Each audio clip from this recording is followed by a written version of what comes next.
अस्सलाम वालेकुम, मैं हूं कासिम अली। जावेद पब्लिशर्स बोलती किताबों के प्लेटफॉर्म से आपको खुशामदीद कहता हूं।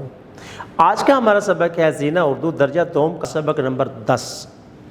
दरख्त लगाएं, माहौल बचाएं। दरख्त माहौल का हुस्न, उसका निखार है। दरख्त हमारे माहौल को साफ़ सुथरा रखते हैं। आजकल ट्रैफिक का बढ़ता हुआ बेहंगम शोर और धुआं जो है माहौल को आलूदा कर रहे हैं।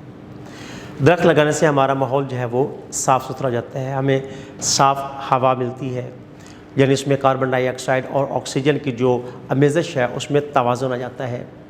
दरख्त जहाँ पर हमारे माहौल को खूबसूरत बनाते हैं, हमारे माहौल को साफ़ करते हैं, वहाँ बारिश बरसाने का बायस भी बनते हैं।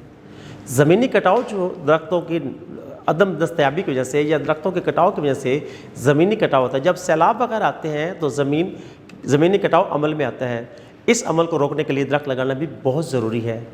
दरख्तों की ठंडी छाँव में मुसाफिर आराम भी कर लेते हैं, सुकून भी कर लेते हैं। यूँ कह लें कि इस पूरी फितरत का हुस्न और जमाल जो है, इसकी खूबसूरती जो है वो दरख्तों से ही है। दरख्त इसके हुस्न और जमाल में और इजाफ़ा कर देते हैं, लिहाजा हमें दरख्त लगाने चाहिए। तो चलते हैं अपने सबक की तरफ। दरख्त लगाएं, माहौल बचाएं। दरख्त लगाएं, माहौल बचाएं। मेरे दादा जान को बागबानी का बहुत शौक़ है। वो आए दिन कोई ना कोई पौधा लगाते और इसकी देखभाल करते हैं। मैं भी इस काम में उनकी मदद करता हूँ।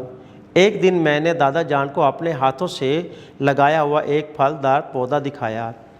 दादा जान बेहद खुश हुए और मुझे इनाम दिया और कहा, आदिल बेटा, इसकी खूब देखभाल करना ताकि ये फले फूले। मैंने दादा जान से पूछा, दादा जान, हम पौधे क्यों लगाते हैं? दादा जान, बेटा, दरख्त और पौधे हमारे माहौल का लाजमी हिस्सा हैं। हमें इनकी खूब देखभाल करनी चाहिए। इनसे हमें ना सिर्फ खुराक मिलती है बल्कि ये हमारे माहौल को साफ़ करते हैं। इनकी लकड़ी से हम तरह तरह की चीज़ें बनाते हैं। दरख्त कई जानवरों और परिंदों का मस्कन है। बाज़ दरख्तों और पौधों के पत्ते जानवरों के चारे के तौर पर इस्तेमाल होते हैं।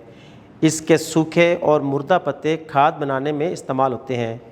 इनकी छाँव में हम बैठकर आराम करते हैं। दरख्त बारिश बरसाने का सबब बनते हैं। इन्हें काटना नहीं चाहिए। हम इसलिए भी दरख्त लगाते हैं ताकि हमारी आने वाली नस्लें इनका फल खा सकें। आदिल, वो कैसे दादा जान? दादा जान, बेटा, बाग की पिछली जानब जो तुम आम और दूसरे फलों के दरख्त देख रहे हो, जिनका फल हम आज खा रहे हैं, वो मेरे अब्बा जान ने लगाए थे। आदिल, इसका मतलब है कि हम जो पौधे आज लगा रहे हैं इनका फल हम नहीं खा सकेंगे। दादा जान, ऐसा नहीं है बेटा, अगर अल्लाह ताला ने हमें ज़िंदगी दी तो हम भी खाएंगे और हमारी आने वाली नस्लें भी खाएंगी। इसलिए पौधे लगाना और इनकी हिफाजत करना बेहद ज़रूरी है। पौधे लगाने और इनकी हिफाजत करने को शजरकारी कहते हैं।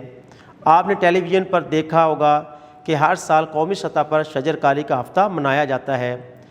आदिल, जी दादा जान, हमारे स्कूल में भी हर साल हफ़्ता शजरकारी मनाया जाता है। इस साल जब ये हफ़्ता मनाया जाएगा तो मैं भी एक पौधा लेकर जाऊंगा। दादा जान, बिल्कुल बेटा, क्यों नहीं, दरख्त हैं तो ज़िंदगी है। हर सबक में कुछ अल्फाज होते हैं जिनके मानी हमें नहीं आते। चलते हैं हम अपने अल्फाज और उनके मानी की तरफ। बागबानी, पौधे लगाना और उनकी देखभाल करने का पेशा या मशगला। शजरकारी, कसीर तादाद में पौधे लगाना। कौमी सतह पर पूरे मुल्क में माहौल, इर्द गिर्द की हवा या फ़िज़ा, नस्लें, बाद में आने वाले बाल बच्चे, खाद, खेत की मिट्टी ज़रख़ेज़ बनाने के लिए कूड़ा करकट और केमिकल्स। हमने ये सबक पढ़ा जिसका उन्वान है दरख्त लगाएं और माहौल बचाएं। असातिज़ा कराम जो है बच्चों के अंदर ये जज्बा पैदा करें और उन्हें पैगाम दें कि दरख्त हमारी ज़िंदगी में कितना अहम किरदार अदा करते हैं। हमारी ज़िंदगी को बेहतर से बेहतर बनाना, जहाँ वो हमारी ज़िंदगी के लिए बहुत ही कलीदी जो है वो मकाम रखते हैं, वहाँ हमारे पूरे माहौल को जो है साफ़ रखने के लिए बहुत ज़रूरी है। हम जो सांस लेते हैं, यानी हम जो ऑक्सीजन हासिल करते हैं, वो दरख्तों से ही हासिल होती है। रात के वक्त कार्बन डाइऑक्साइड की में इजाफा हो जाता है, जिसको कम करने के लिए जो है वो दरख्त लगाए जाते हैं ताकि हम खुली फ़िज़ा में सांस ले सकें। अच्छी फ़िज़ा में ज़िंदगी दराज हो जाती है, चेहरा शादाब रहता है, मसाइल नहीं होते, मुख्तलिफ बीमारियों से इंसान बच जाते हैं। ہر بشر دو شجر، یہ نعرہ ہے ہمارا۔ اس سے مراد یہ ہے کہ ہر انسان، ہر فرد اپنے حصے کے 2 درخت لگائے، یعنی 2 پودے لگائے، پوری استقامت کے ساتھ، پوری توجہ کے ساتھ، پوری دل جمی کے ساتھ ان کی دیکھ بھال کریں، یہاں تک کہ وہ ایک تناور درخت بن جائے۔ عموماً ایسا ہوتا ہے کہ ہم پودا لگا تو دیتے ہیں، پھر اس کی طرف سے ہم اپنی توجہ ہٹا لیتے ہیں، اسے وقت پر پانی نہیں دیتے، اس کی دیکھ بھال نہیں کرتے، وہ سوکھ جاتا ہے۔ تو درخت لگائیں، نہ صرف اپنے لیے بلکہ اپنی آنے والی نسلوں کے لیے، اپنی آنے والی نسلوں کو ایک بہتر ماحول مہیا کرنے کے لیے، ایک فطرت کا حسن دینے کے لیے جو گہناتا جا رہا ہے، جو ختم ہوتا جا رہا ہے۔ درختوں کی ٹھنڈی چھاؤں، درخت ہمیں ایک سبق دیتے ہیں بانٹنے کا، کچھ دینے کا۔ ہم بحیثیت انسان یہ چاہتے ہیں کہ ہم محبت حاصل کریں، ہم تقاضا کرتے ہیں کہ ہمیں محبت ہم سے کی جائے، نہ کہ ہم کریں۔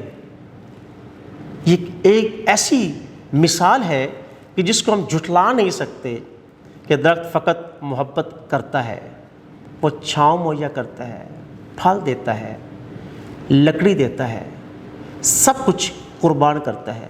یعنی اس سے ہمیں قربانی کا سبق ملتا ہے، ایثار کا سبق ملتا ہے، دوسروں پر قربان ہونے کا سبق ملتا ہے۔ اپنے مفادات کو پس پش ڈال کر عوامی مفادات کی جو ہے وہ ہمارے اندر جذبہ پیدا کرتا ہے کہ عوام کے مفادات پورے کیے جائیں۔ عوام کے مفادات ملکی مفادات ہوتے ہیں، تو ہمیں بھی پودے لگانے چاہیے، یعنی ہمیں درخت لگانے چاہیے تاکہ نسل اپنی آنے والی نسلوں کو بچا سکے ان کی بقا کے لیے۔ ویڈیو دیکھنے کا بہت بہت شکریہ۔ اپنے ماحول کا بہت زیادہ خیال رکھیں، جڑ رہے ہماری بولتی کتابوں کے ساتھ۔